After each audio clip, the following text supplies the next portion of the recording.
Happy Asmara disebut kalah cantik dari Bella Bonita, kini gabung Circle Sultan. Happy Asmara belakangan ini menuai banyak sorotan. Pasalnya, Happy Asmara sempat diterpa isu ditinggal nikah usai sang mantan pacar, Denny Caknan resmi menikahi Bella Bonita.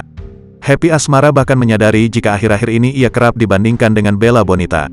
Sampai sekarang masih ada yang ngata-ngatain, "Ih jelek, ih kebanyakan gaya." Karena sekarang kan jadi ada pembanding. Sering dibandingin, curhat Happy Asmara. Yah karena kejadian kemarin, kan kita sekarang sudah punya pasangan baru-baru nih. Terus kayak lebih cantik pasangan barunya, paparnya. Tapi nggak apa-apa aku pede aja. Kini, Happy Asmara kembali menyita perhatian usai keciduk berhasil bergabung dengan Circle Sultan. Sultan yang tengah dekat dengan Happy Asmara itu adalah sosok Sandi Purnamasari, pengusaha asal Malang sekaligus istri dari Gilang Widya Pramana atau yang akrab dikenal dengan sebutan Juragan 99. Kedekatan Happy Asmara dengan Sultan Malang ini sontak menyita perhatian warganet. Meski disebut kalah cantik, Happy Asmara tampak mentereng lantaran circle-nya yang gak kaleng-kaleng.